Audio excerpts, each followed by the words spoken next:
ए भौजी का हो? बड़ा होशियार बाटे हो। होशियार न रही तो तोरे भैया के लगे रही।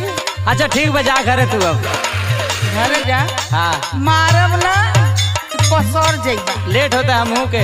एक के हम पूछब तब बच जाएगा। अरे दादा हो सुना फसाई लगा था तू। सुना सुना सुनावा। कवना समनिया पे थुकावा लगाई के बोलाए देवरो।